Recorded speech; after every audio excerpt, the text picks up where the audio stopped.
Antes de comenzar, yo quería presentarles un poco a nuestro invitado, quien amablemente aceptó nuestra invitación. Se trata del profesor Hildebrando Vélez Galeano. El profe Vélez Galeano es ingeniero químico, catedrático e investigador formado en la Universidad Nacional de Colombia.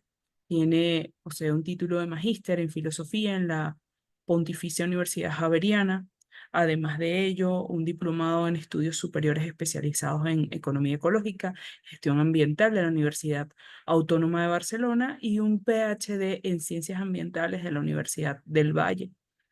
El profe ha estado al frente de varias fundaciones y ONGs, entre las cuales podemos mencionar hoy por hoy Energía y Justicia Climática, en la cual es coordinador, es asesor y consultor en diversas instancias, tanto públicas como privadas, especialmente públicas en Colombia, y posee un gran número de investigaciones y publicaciones en el área de ambiente, comunidades, economía ecológica, manejo de las aguas, entre otros temas. Quería mencionar que nosotros como Instituto de Investigación, que tenemos tres líneas de investigación específicamente, lo que tiene que ver con desarrollo tecnológico de la construcción, economía de la construcción y habitabilidad de las edificaciones, pero que más recientemente nosotros nos hemos enfocado en lo que tiene que ver con la sustentabilidad como eje transversal de todo el tema de formación de estudiantes de pre y posgrado y de las investigaciones vinculadas a la construcción como motor del hábitat, construcción del hábitat, pero además reconociendo que es la actividad de la construcción, la actividad humana, quien mayores modificaciones e impactos genera sobre el ambiente. Entonces, por eso quisimos invitar al profe Vélez para que nos hable específicamente de su conferencia llamada Transiciones, Tecnología y Paz. Le damos la bienvenida al profe. Sabemos que preparó muy amablemente un texto que queremos escucharle. Entonces le dejo la palabra al profe Hildebrando. Muchas gracias, profe. Feliz mañana para usted. Muchas gracias por tu invitación y reiterar mis agradecimientos también a la universidad eh, y al instituto que me han permitido compartir con ustedes estas reflexiones. Como hemos estado hablando, preferí que mi intervención fuese una intervención escrita para así también entregarla como referencia y someterla a sus comentarios y a sus críticas que serán en todo caso bienvenidas. Entonces me voy a tomar el tiempo para leer el documento y entramos ahí en la conversación si es el camino correcto. Gracias, profe. Adelante. Muy bien. Muy bien. La esencia del habitar es proteger el lugar, lo inerte y lo vivo, que a veces son una misma cosa. Habitar es tener hábitos de justicia. Habitar con sentido de justicia es un compromiso ético. Cuidar de lo vivo obliga a cuidar de lo inerte. Una playa de conchas de moluscos marinos pareciera ser solo arenas, pero en verdad es una mezcla de proteínas y carbohidratos con fosfatos, silicato y carbonato de calcio, una mezcla de compuestos orgánicos e inorgánicos. Asimismo, en la selva amazónica, los nutrientes no están en los suelos solamente, sino sobre todo en la vegetación. Cuidar esa playa y esa selva es habitar. Cuidar y cultivar es lo que nos hace humanos, nos constituye como Homo faber. Habitar es más que estar ahí, es ser ahí. La cultura nos hace humanos. Habitar es construir las cosas, los hábitats y los nichos. Habitar es llevar la esencia humana a las cosas. Así las cosas serán también para ser posible habitar. Hay allí una reciprocidad. Esa relación se construye con técnicas, que no es la máquina en sí, ni la tectónica geológica. es la tecné, el saber hacer y el saber cómo se hace. Los problemas de la técnica son problemas de las sociedades, no de las cosas. Nuestras historias, como nuestras problemáticas, están imbricadas con el proceso del sistema civilizatorio que, no sin resistencia, impuso la modernidad en nuestros territorios y con el modo de producción capitalista hegemónico que se erigió durante los últimos 5 siglos. Las consecuencias de esas estructuras culturales, económicas y tecnológicas afloran de manera concreta en nuestros paisajes, en nuestros territorios. Así, por ejemplo, comparando países de Sudamérica, Colombia, según el Banco Mundial, 2023, mi país, enfrenta más riesgos asociados con el cambio climático. Lo hemos visto recientemente, incendios espontáneos en toda la geografía, impactando ferozmente a la región amazónica, inundaciones en las sabanas del Caribe, deslizamientos en toda la región andina, islas de calor urbanas exacerbadas, desbordamiento de escorrentías sepultando vehículos en las zonas urbanas, destrucción de infraestructuras viales, pérdidas de cosechas y elevación de precios de los alimentos. Allí las víctimas del desarrollo, las víctimas del capitalismo, las víctimas de la codicia están presentes. Algunas escenas semejantes se han visto incluso en los países del norte global. Las imágenes observadas recientemente en Valencia, España, y las que habíamos visto en Alemania son desgarradoras. En Colombia, los efectos no lo son menos.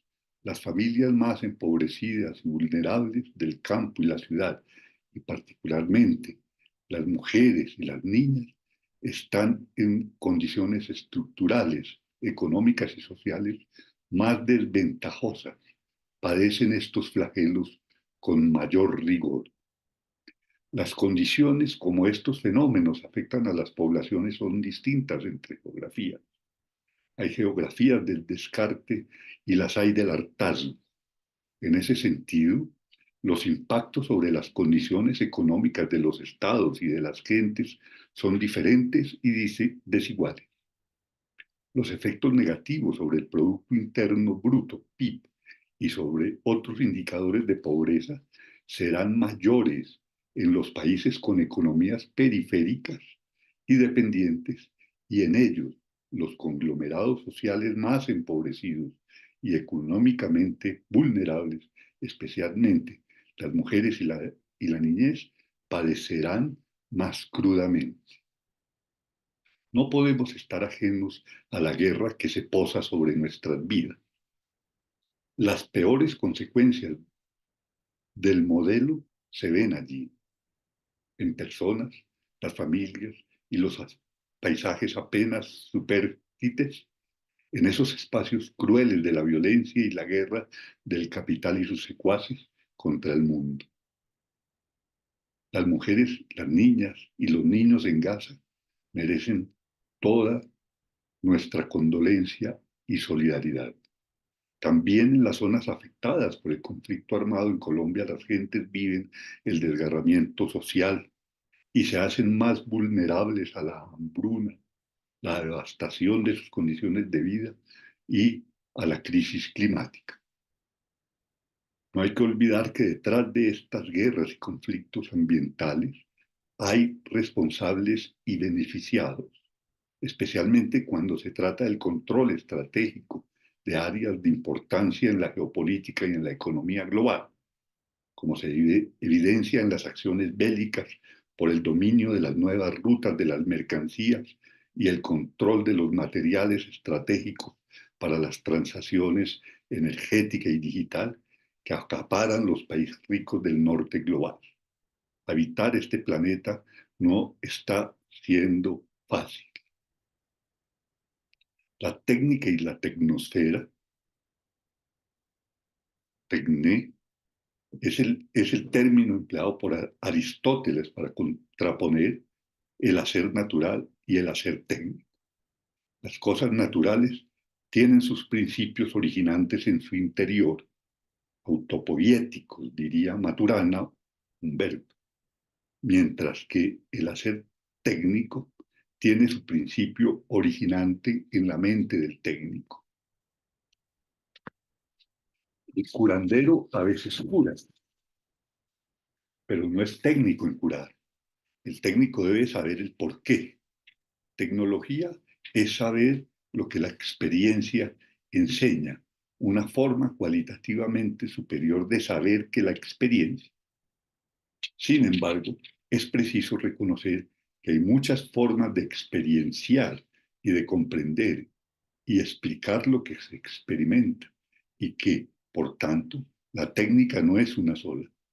Así como abogamos por los diálogos interculturales, lo haremos por los diálogos entre las técnicas y las tecnologías, exaltando los saberes vernáculos y la transdisciplinariedad. En todo caso, las técnicas relacionan varios mundos, lo dado, lo enunciado, lo creado, lo apreciado, simplificando lo autopoético y lo poético. Lo primero viene en la influencia del Sol sobre la Tierra, que se manifiesta en dos fuerzas, la gravitacional y la radiación solar, y esta con sus fotones amarillos y la fotosíntesis, llena de flujos de colores la Tierra. Lo otro, las técnicas, son para develar esas fuerzas, las energías de las naturalezas y disponerlas para satisfacción de las necesidades y deseos, lo que en ciertas culturas se hace en compañía de diosas y dioses.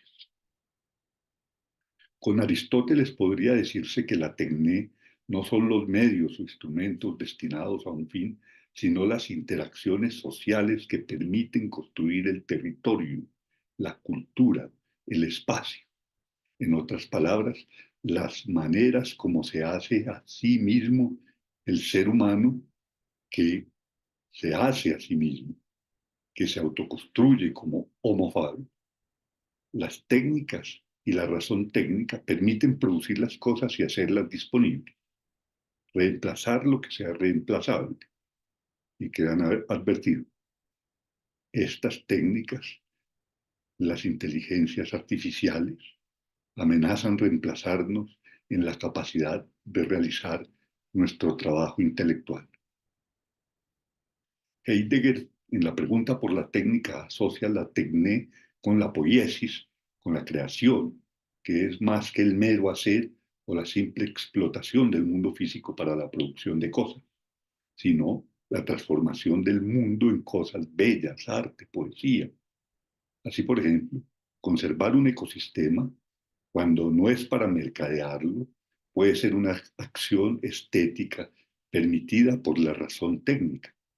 La técnica así puesta al servicio de la habitabilidad, la ludicidad, para la permanencia, para la trascendencia. Es por ello las cosas que se construyen, es por ello que las cosas que se construyen deben ser bellas, perdurables y justas. Somos conscientes que el mundo no es ya natural en un sentido primario, sino que toda la naturaleza está antropologizada. La tecné, la revolución cognitiva a la que hace referencia Harari, puede producir la naturaleza a la vez que produce la separación entre biología e historia.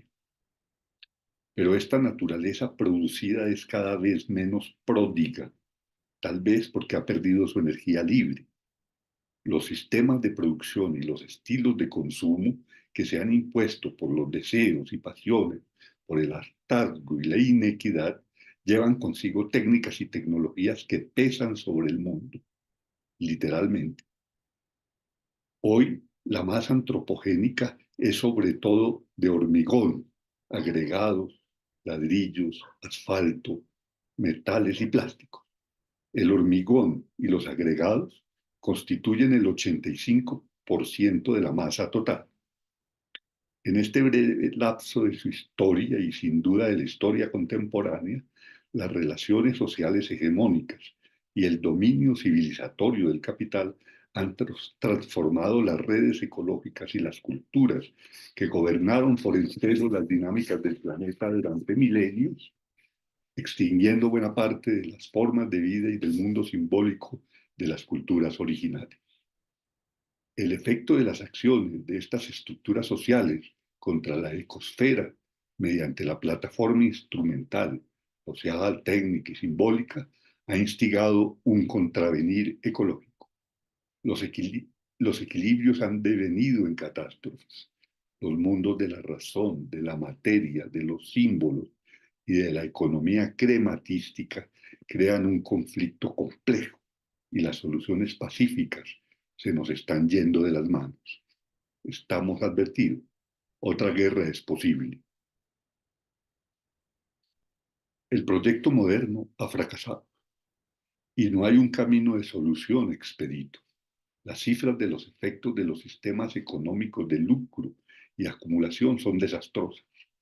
Desde 1970, las poblaciones de fauna silvestre han disminuido en un 73% y se producen pérdidas, degradación y fragmentación de ecosistemas marítimos, terrestres, fluviales, humedales. Desde 1992, cuando se firmaron las convenciones de cambio climático, biodiversidad y desertización, se acumulan 420 millones de hectáreas deforestadas. La economía codiciosa y el derroche de uso de los dones y bienes y servicios se ha convertido, como sostenía Comover en 1992, en una fuerza que, inconscientes, al igual que el aprendiz de brujo, hemos desatado con unas consecuencias desastrosas. Hemos rebasado muchos de los límites que se consideran seguros para la permanencia de la vida y de las culturas. Las relaciones erosivas de la economía, la sobreexplotación, el extractivismo y los métodos de producción insostenibles en la agricultura, la pesca a gran escala, la acuicultura con especies invasivas y la deforestación maderera y ganadera, la minería, el transporte, la urbanización de suelos fértiles, ha llevado a traspasar 7 de los 9 límites planetarios interdependientes que ha propuesto el Centro de Resiliencia de Estocolmo. Ello nos aboca riesgos drásticos y a gran escala, frente a los cuales es preciso reaccionar de inmediato. Ignorarlo sería criminal. No podemos confundirnos ni evadir las causas. Muchos de los que se dicen fenómenos, catástrofes naturales, son consecuencia de lo que como humanidad se ha creado. En el conjunto de estas transformaciones se ha querido reconocer una nueva era geológica, el antropoceno, un concepto polémico. Hay quienes lo llaman capitaloceno, como prefiere Donna Haraway.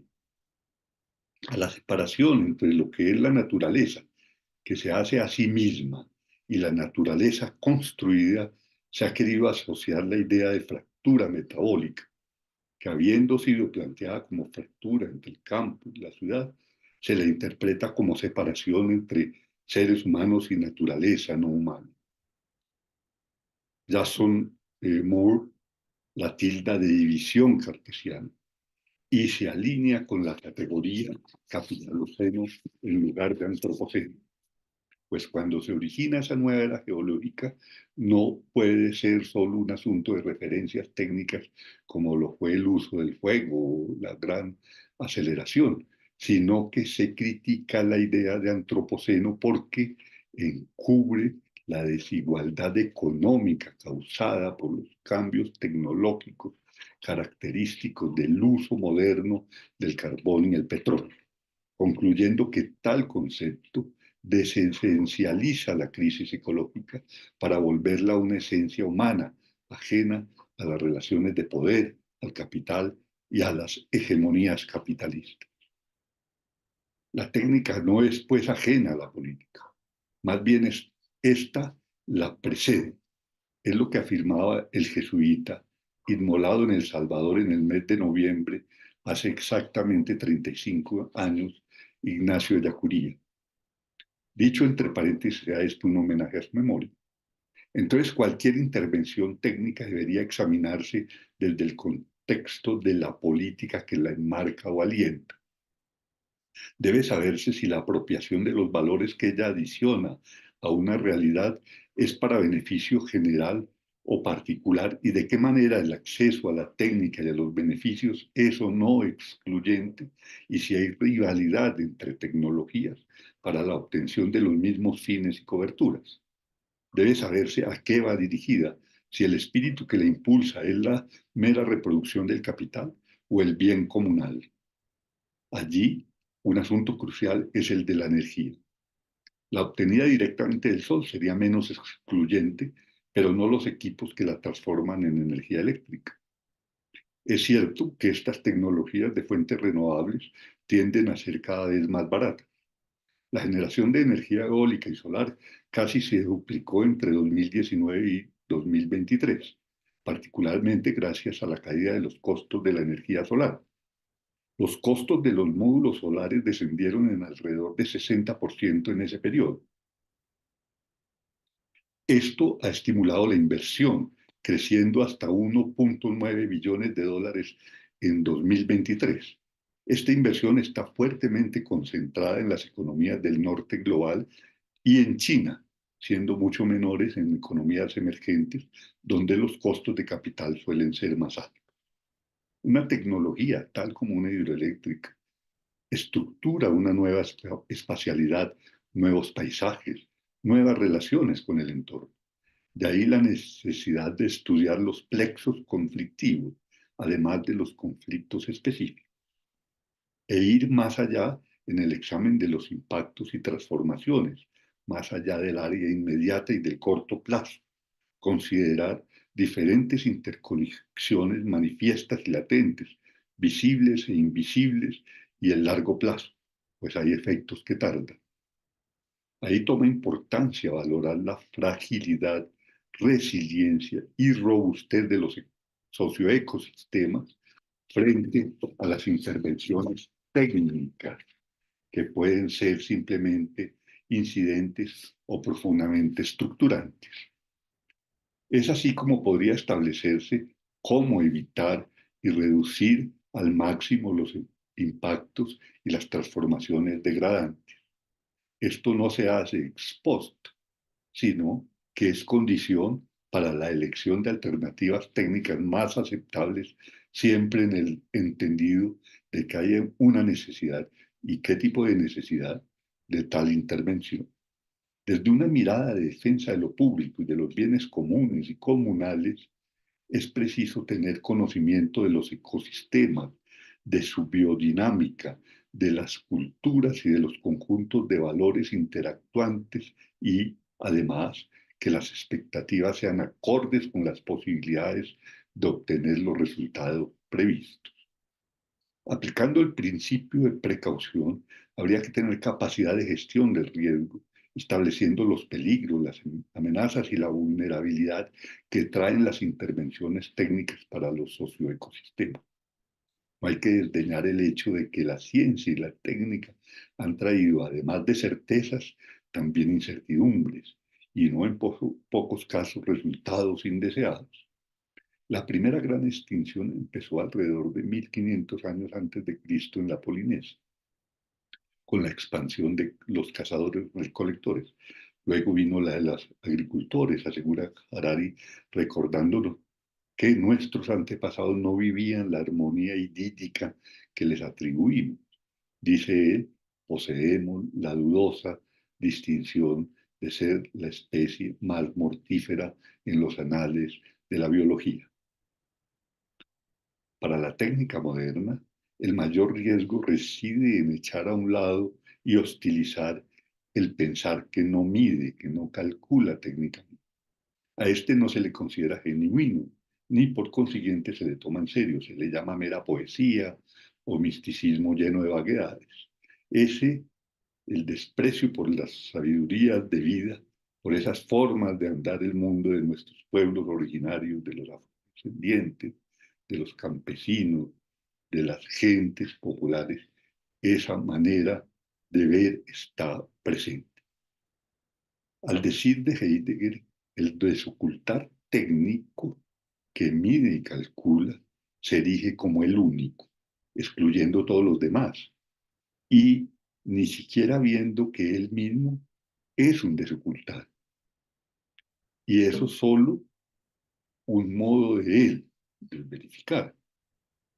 Y ante esta amenazadora actitud de la esencia de la técnica, habremos de convocarnos a la serenidad de las cosas, a decirle sí a los objetos técnicos, pero a no dejar que nos devasten y a mantenernos abiertos al sentido de la técnica, al misterio que ella oculta, a las cosmovisiones, al saber vivir de nuestros pueblos. Esto permitiría habitar la tierra con sentido y hábitos de justicia.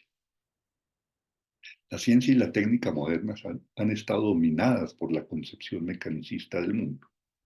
El mundo aparece regido por leyes inmutables y eternas, donde los fenómenos van y vienen sin historia. Sin embargo, la física de las partículas abre a la ciencia otro universo interpretativo donde el tiempo renace. Se despliegan así nuevos escenarios de interlocución, nuevas formas de relación de los humanos con la naturaleza.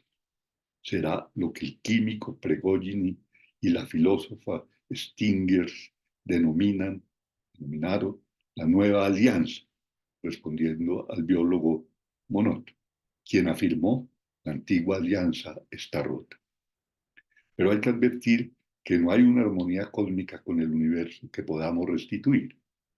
Tengamos claro que mientras algunos exaltaban el regreso de la naturaleza cuando se presentó el coronavirus y se complacían con una humanidad cuyo número parecía que podía disminuir por efectos de la pandemia y que saldríamos a cuidar lo que habíamos aprendido a apreciar, ese momento era para otros la pérdida de sus condiciones de subsistencia, de su trabajo, de sus lazos familiares. El sueño profiláctico y neomalthusiano de reducir la cantidad de humanos paulatinamente para que los ecosistemas puedan mantener condiciones de provisión de dones y contribuciones para la sociedad no es una oferta de democracia. No podemos, pues, eludir la complejidad del mundo en el que nos hallamos. Hacia allí hemos de dirigir ciencias, disciplinas y saberes, dando cuenta de las cambiantes relaciones entre las naturalezas y la humanidad, situando los plexos conflictivos cruciales de nuestra época. Prigogine afirmaba que no podemos sostener una visión de la naturaleza simple, reversible y determinista, sino asumir la irreversibilidad de los procesos químicos y biológicos. Con este fundamento podría decirse que no hay restauración posible. Aún así, puede haber acción restaurativa, acción que alimente la capacidad de la naturaleza para autorrepararse, restañando heridas y construir hábitats para la vida. La irreversibilidad, enseña la física, también es fuente creadora de orden y autoorganización espontánea. Estamos del lado de una comprensión dinámica de la naturaleza. El siglo XIX, en el siglo XIX, los hallazgos de Fourier y el concepto de entropía de Clausius dejaron entrever la disipación de la energía, la irreversibilidad y la evolución hacia el desorden. Nuevas estructuras y nuevas formas son fruto de esos fenómenos incuestionables, de esas asimetrías y diferencias que son esencia del movimiento. La vida es autoproducción de nuevas formas. Esa es su esencia. Las estructuras nucleoproteicas, que son el denominador común de la vida, no inhiben la interminable cadena de actividades metabólicas y de transformaciones moleculares. Más bien la recrean. Llegamos, pues, a que un camino, quizás el único, que corrige la crisis civilizatoria consiste en convenir la paz con las naturalezas y entre los humanos, que también somos naturaleza, para decrecer, para descarbonizar, en consideración a las aguas, con frugalidad, con salubridad, creciendo en sabiduría y no desaforando la extracción, la producción ni la posesión de cosas inútiles que dilapidan energías y creatividad. Para eso, la paz con la naturaleza. Para eso, la nueva alianza. Este religar del ser humano con las naturalezas todas, que también somos, no puede reducirse a un encuentro transdisciplinario entre ciencias del hombre y ciencias de la naturaleza, sino que es también uno mundano, del bajo mundo, no en encumbrados castillos de cristal. Es el reencuentro del habitar y cuidado de lo vivo y lo inerte, que a veces son lo mismo. Es plantearnos, es plantarnos ante el cosmos en contemplación de nuestra insignificancia en la Vía Láctea. Tengamos apertura a la complejidad, previendo que en este andar que construye la flecha del tiempo, los espacios, no todo se puede controlar, no todo se puede restaurar, no todo es predecible. Podríamos conocer los efectos generales de las acciones, pero no los particulares. Podemos decir en general de una clase, pero no de un individuo. Confundir con lo uno con lo otro es un error lógico, dice Bason, que las consecuencias divergentes que se refieren a individuos son impredecibles y sin embargo aquellas secuencias que involucran clases de individuos pueden resultar predecibles. Ello nos llama a andar con pausa por el mundo, a actuar con precaución antes que con ciego arrojo. Lo más importante acá es construir comunidades de acción para transitar con un sentido y compromiso profundo de futuro justo, procurando la constitución de subjetividades revolucionarias, lo que equivale a opciones de vida austera, frugal, sobria, dicen hoy, con hábitos de justicia y cuidado de los otros y del entorno. En agosto de 1996, garabateando algunas ideas ambientalistas, señalaba que la política es el campo en el que por excelencia se plantea la disputa ambiental y que solo a partir de la política se consigue crear una nueva naturaleza y habitar humana y poéticamente el mundo. Tras más de 28 años vuelvo a referirme a ese planteamiento para decir que estoy en desacuerdo conmigo mismo. Creo que hay que invertir los términos de la afirmación y señalar que solo habitando humana y poéticamente el mundo se logra una buena política. Así la política queda realmente en su lugar. La política como una de las relaciones sociales fundamentales queda supeditada al habitar poético. Se convierte ella misma en un arte y deja de ser la fanfarronería exhibicionista del político, deja de ser el instrumento para simular democracias y libera de las rejas coercitivas a las prácticas colectivas de construcción de mundos con hábitos de justicia, es decir, multiversos habitables. El habitar poético no es, en mi entender, otra cosa que establecer relaciones con nuestro mundo que estén guiadas por el respeto a los demás seres vivos, seres espirituales e inertes. Esa es la esencia de la política, del buen vivir. El habitar poético es a lo que puede conducir la generalización de las estrategias de supervivencia comunitarias y liberadoras. En otros términos, es el habitar poético una condición del buen vivir, del vivir sabroso. Y ese es el propósito de la política postcapitalista, descolonial, cosmoafectiva y pacífica que nos congrega. Muchas gracias. Esta era la lectura que habíamos preparado. Entonces, abierto a tus preguntas, a las preguntas que están por hacerse y tengamos un rato de conversa. Sí, claro que sí. Oye, profe, extraordinario. Bueno, nuevamente agradecida por este texto. Yo lo había escuchado. Recuerda que tuvimos como varias ventanas aquí en la Universidad Central para escucharle. Y uno vuelve a retomar ideas, vuelve a retomar ideas en este texto que usted nos presenta el día de hoy y bueno, hay coincidencias. Por aquí nos dejaban algunas preguntas, por supuesto vinculadas a esa propuesta de la alianza.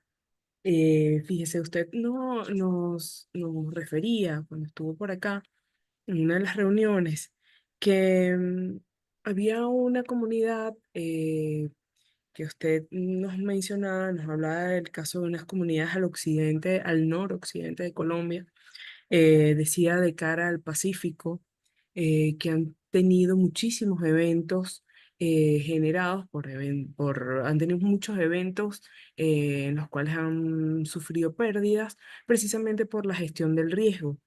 Pero además de eso, usted refería que han sido años de exclusión y de desigualdad y que el presupuesto de toda la nación no parecía rendirle para que pudiese saldar la deuda de años.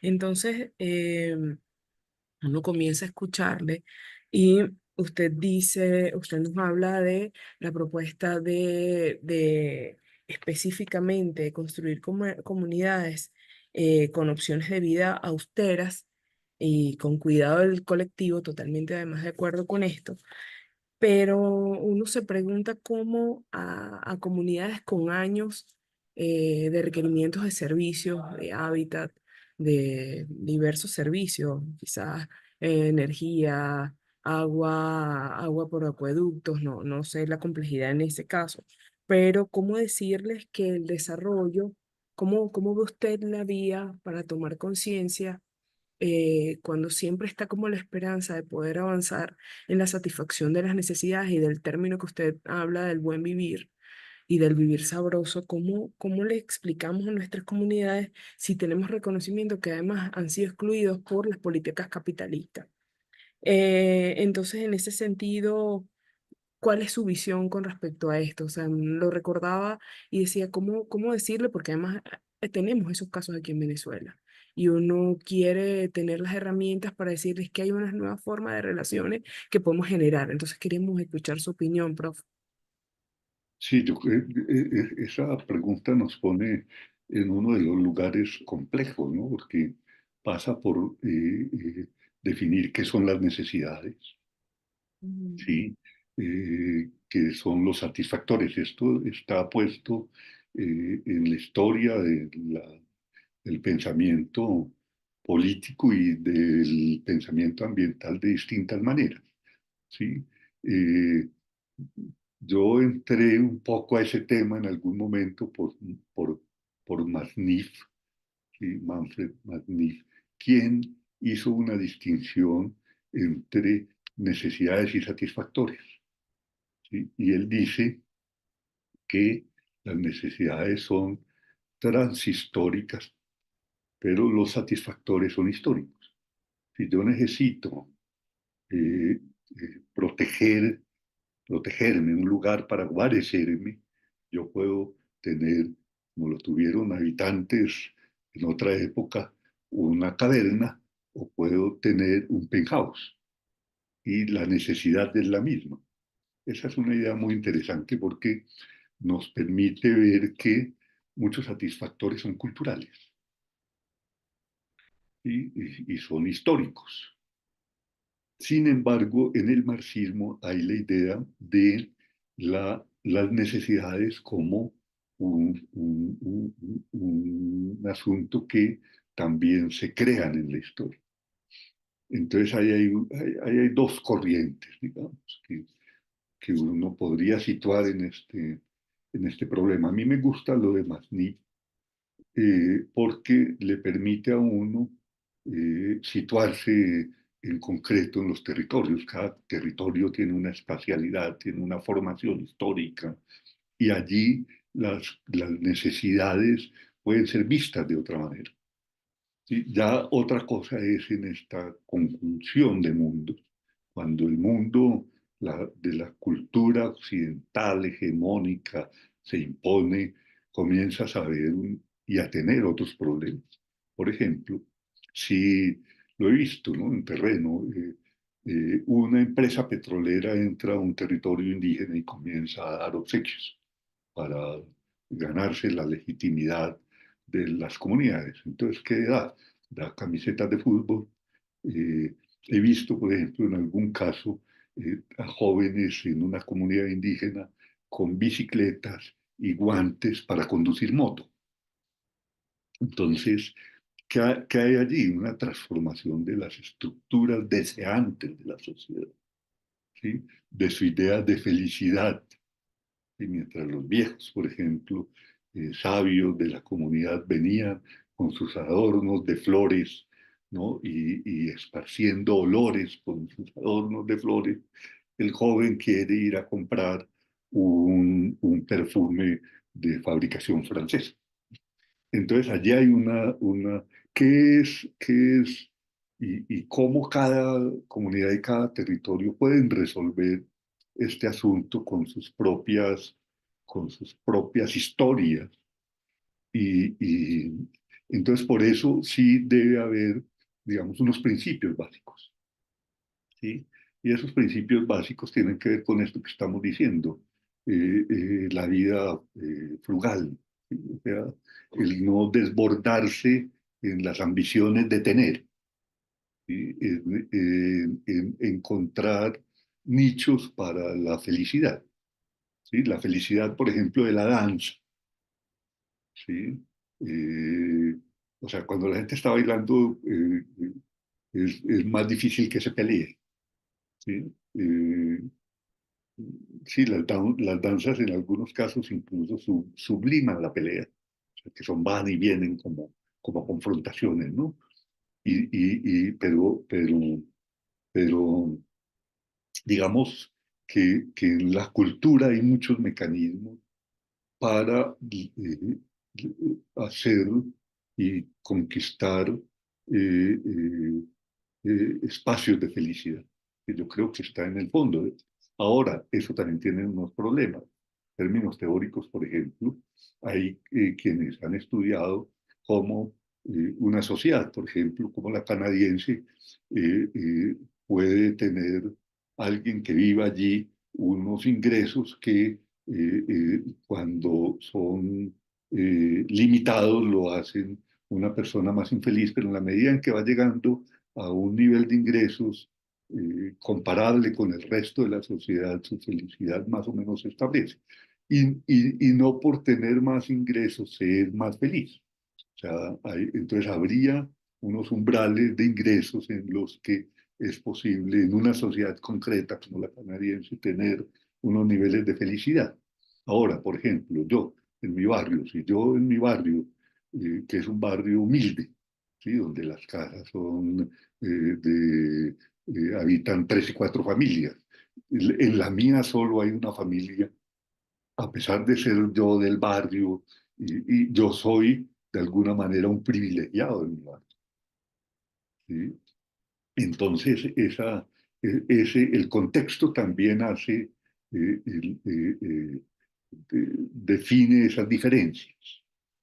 Entonces yo creo que aquí estamos ante retos que son, primero, de comprensión de los problemas, de comprensión en concreto, y no solo de comprensión abstracta, sino de comprensión en terreno, y de ver qué cosas destruyen esas posibilidades de la gente tener una buena vida, un buen vivir, un summa causai, o una vida sabrosa, como se dice en el Pacífico, y qué cosas destruyen eso, qué intervenciones técnicas destruyen eso, qué modos de vida destruyen eso, cómo el desarrollo destruye, el desarrollo que nos han vendido como, como el paradigma para ser felices, destruye eso, y cómo vamos encontrando unas formas de ser felices en la sobriedad, dicen hoy en Europa, que aquí la sobriedad, yo les decía, a veces no es tan buena porque a veces es bueno tener una buena ebriedad, ¿no? No ir a medias cañas, como dice, sino, si se va a emborrachar, emborráchese bien, digamos. Sí, eso es. Totalmente de acuerdo. Y además que trasladándolo al tema que nos ocupa a nosotros como investigadores, tema del hábitat, totalmente de acuerdo con la espacialidad y la formación histórica. Este tema de globalización y más recientemente de redes o de inteligencia artificial nos hacen modelar aspiraciones de, que localmente no son copias. O sea, lo vemos en las edificaciones, como hemos trasladado técnicas constructivas o tecnologías constructivas que no van con nuestras zonas climáticas, no tienen nada que ver con nuestro entorno, la orientación, la radiación, cómo incide los rayos del sol en nuestro entorno, cómo es nuestra vegetación. Esto es perfectamente aplicable, estos conceptos que usted nos dice, al hábitat construido, que además cuando hablan de medio ambiente siempre tenemos como el cuestionamiento como si fuese solamente una mitad y la verdad es que el ambiente es uno solo y que nosotros generamos los cambios en el hábitat construido y es precisamente por ese copiar modelos que no se corresponden con lo que hacía nuestra tradición histórica o nuestro reconocimiento del espacio. Entonces, totalmente de acuerdo. Pero fue otra cosa que queríamos, que a propósito de lo que usted nos comenta acerca de la acción social, la acción comunal, se ha puesto muy en el tapete en las recientes COP. Seguramente usted nos comenta algo de la COP 16 que usted participó recientemente. Se ha comentado en varios países la fórmula de trabajar una gobernanza por el ambiente o por los números que están arrojando el excedente en los 7 límites planetarios que usted nos hablaba, que siempre el más recurrente y el más sonado es el cambio climático, pero que hay muchos de muchísima importancia, tal cual como el cambio climático. Y se ha hablado de la gobernanza en común. A través de o sea, por varias naciones, plurinacional, multinacional, puedo mencionar algunos quizás al norte de nuestro continente, pero uno siempre hace el ejercicio de qué tal nos iría reconociendo las fortalezas, las debilidades, sí, las fortalezas principalmente en positivo, de quizás trabajar la gobernanza ambiental, Venezuela, Colombia, Brasil, y en ese sentido, cómo esa fórmula, a propósito de lo que usted nos menciona, puede ser llevada a cabo, ejecutada en el territorio por las propias comunidades organizadas. Quería saber qué ha pensado sobre eso, si ha sido un motivo de reflexión en los distintos escenarios mundiales que usted ha visitado. ¿Qué opina de eso? Sí, me parece muy interesante tu pregunta en varios sentidos, digamos. Esto de la gobernanza comenzó a aparecer, ¿no? Fue un concepto que comenzó a aparecer, se trajo de unos términos que se usaban hacia el siglo XIX y volvió a aparecer de una forma que entraña ciertos peligros. Aparece como una gobernanza que le entrega mucho de lo que los estados debieran estar haciendo en términos soberanos a unos organismos que están dominados por las empresas transnacionales, por las grandes corporaciones transnacionales, y que aparecen como organismos en donde se mezcla la presencia de los estados con la presencia de estas corporaciones. En el caso del agua uno lo puede ver claramente. El, el, los foros globales del agua, los organismos, eh, los consultivos para las decisiones sobre los temas del agua, etcétera. Y cuando uno va a ver la composición de estos organismos, tienen una gran incidencia de aquellos sectores que, digamos, están animados por los intereses de la ganancia y la renta privada. Entonces ahí tenemos un problema. ¿En dónde se sitúa la gobernanza en relación con la soberanía? Me parece que ese es un problema. Y lo otro es que eh, eh, también hay cuando uno mira la gobernanza ya desde abajo hacia arriba, digamos, ya no de arriba hacia abajo, ¿no? Desde abajo hacia arriba también tenemos problemas que no hay que perder de vista. No toda, la, por aquello mismo de cómo han ido estructurándose las estructuras deseantes y las formas aspiracionales de los núcleos sociales, uno encuentra que hay comunidades que están ladinizadas. Uno lo ve, por ejemplo, en el caso de algunas actividades mineras, donde la gente decía, ah, sí, sí, minería, sí, yo la hago y aquí no me importa que pase aguas abajo, pero yo soy comunidad, somos el colectivo, no sé qué tal, tal. Y no hay un sentido de heteronomía, de ver qué pasa más allá de mi propia autonomía. Entonces, en ambos extremos tenemos problemas. ¿Sí? Y ya en términos de asuntos como por ejemplo, cómo se gobiernan los resultados económicos del uso de la información digital, de las estructuras genéticas para producir productos farmacéuticos, alimenticios, etcétera, etcétera.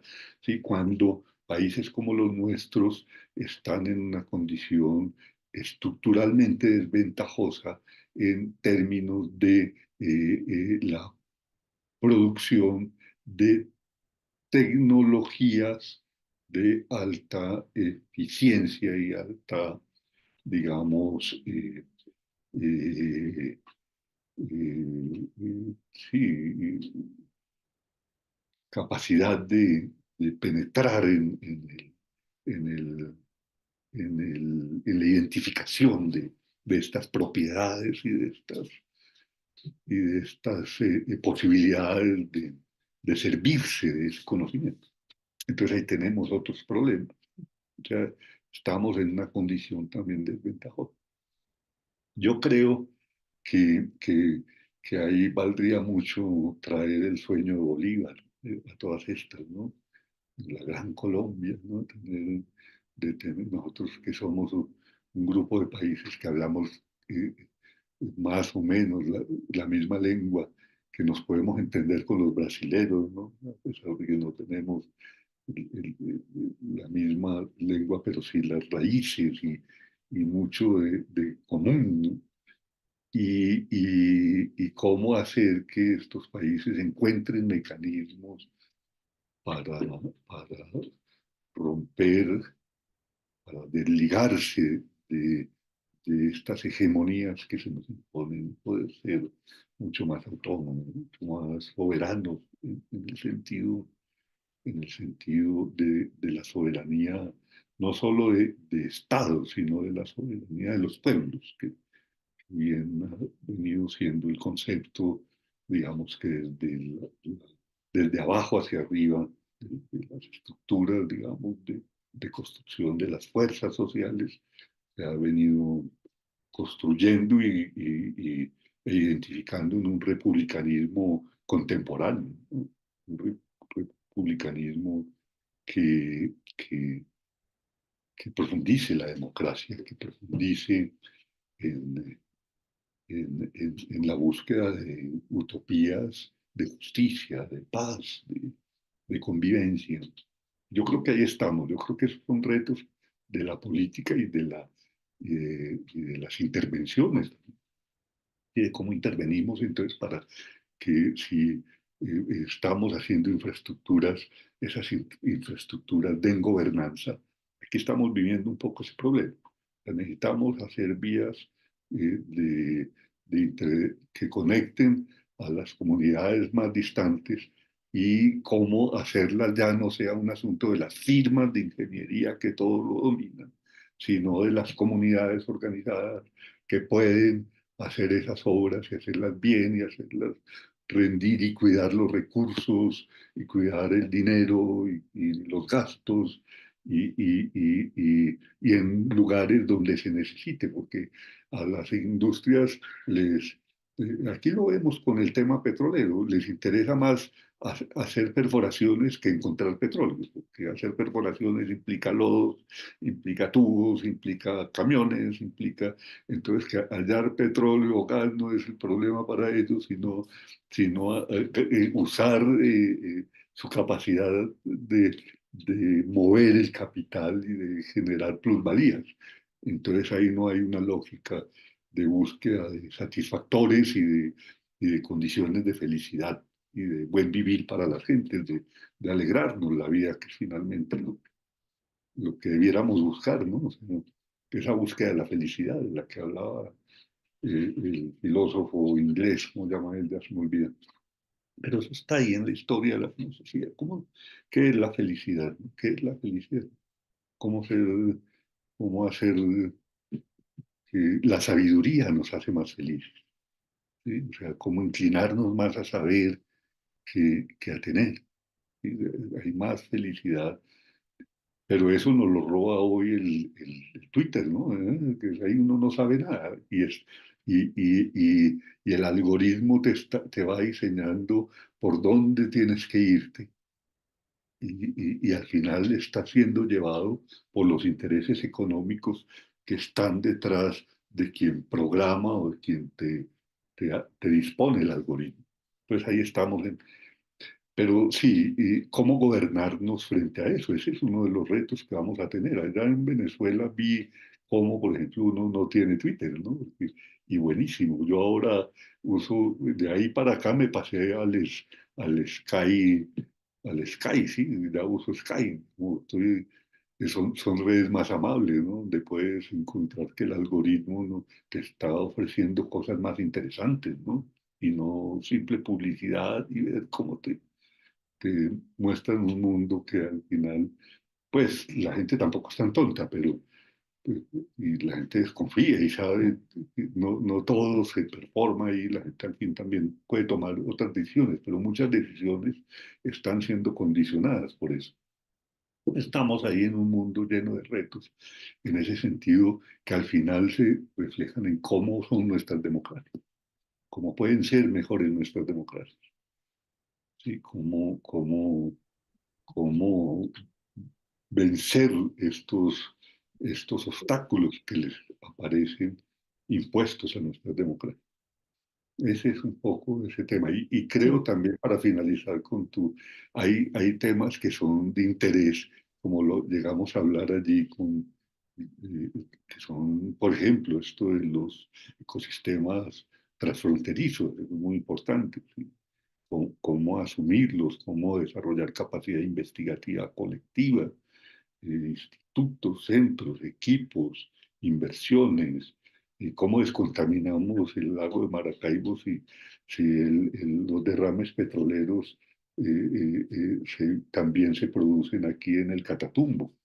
Entonces tenemos problemas, cómo abordar el tema del mercurio en toda la zona de los límites entre Brasil, Colombia y Venezuela, que está desbordado, etcétera. Ese tipo de problemas creo que nos atañen y vamos a tener que enfrentar colectivamente. Yo te agradecería si fuésemos terminando y, y, y, y tengamos otras sí, oportunidades. profe. No, sí, efectivamente, ese era lo último que queríamos mencionar, la verdad. Lo último que acaba de señalar a propósito del tema transfronterizo, a eso me refería en los temas comunes con el tema de gobernanza, que aunque es un término como acuñado por especialmente las corporaciones, bueno, se ha estandarizado y ya algunas de nuestras comunidades así lo toman. Y bueno, lo último era básicamente que nos mencionara en este esquema, en esta propuesta de las comunidades con una relación distinta con la naturaleza, si hay algún ejemplo en el cual usted haya trabajado en los últimos años que crea que hay comunidades en algún sector, en alguna región de Colombia que esté trabajando en ese modelo de lo que se quiere construir como modelo de hábitat, como modelo de producción, de bienestar, de buen vivir, un poco como algo que refleje en el territorio esa visión que usted tiene, profe, y con eso cerramos. Yo creo que sí, yo creo que no solo hay una conjunción de expresiones que afortunadamente, a pesar de la guerra y de todas estas violencias neofascistas y de todos, digamos, los obstáculos que las oligarquías han puesto, han permanecido y han podido ir construyendo eh, círculos y grupos y gentes que se relacionan con sus territorios de una manera distinta. Y eso de alguna manera es lo que, por lo menos en este país, dio la opción de un cambio de gobierno reciente, con todos los problemas que eso tiene. Pero creo que sí hay. Y hay mucha gente experimentando huertas urbanas, granjas, pequeñas granjas familiares. Hay gente que está haciendo otras formas de mercadeo, que está haciendo cooperativas de consumo, eh, que está cortando los tiempos y las rutas y la huella ecológica de la producción y el consumo para que los productores vayan directamente a los consumidores y haya una relación de eso lo llaman los proconsumidores, productores consumidores a la vez. Hay muchas, y creo que en ese sentido vuelve a hablarse aquí, por ejemplo, en Colombia, de autoconstrucción en todo lo que tiene que ver con hábitat y vivienda. Eso se había perdido porque las corporaciones financieras se tomaron el sistema de construcción de vivienda y nos impusieron una lógica de construcción de vivienda y de hábitat. Y la autoconstrucción te da más para pensar en la habitabilidad del hábitat, ¿no? Y en los hábitos y cosas de este tipo. Eso es, yo creo que sí hay y es esperanzador y creo que ahí tenemos un campo para intercambiar en el futuro casos más concretos que pudiéramos ir. Gracias, profe, gracias. Mire, Dame, fue más de una hora. dame un segundo. Sí, Sí, seguro, profe. espérame, por favor. Qué pena, es que aquí ya vamos de salida y me están. Solamente agradecerle, profe, fue más de una hora lo que nos tomamos, agradecerle su tiempo, el tiempo para compartir el texto que amablemente había preparado, en responder estas preguntas que nos habían dejado en el tintero el día que estuvo acá en la Universidad Central de Venezuela. Y bueno, agradecerle enormemente que sea solo el inicio de estos intercambios científicos, profe. De verdad que muchas gracias y bueno, esperamos que nos veamos pronto. Bueno, Meli, muchas gracias a ti, estamos en contacto. Muy bien, te agradezco mucho. Estamos hablando, Gracias, no profe. nos Muy buen perdemos. día. Hasta luego. Bueno, hasta Chao, que luego, esté muy estés muy bien. bien. Hasta luego. Gracias. Hasta luego.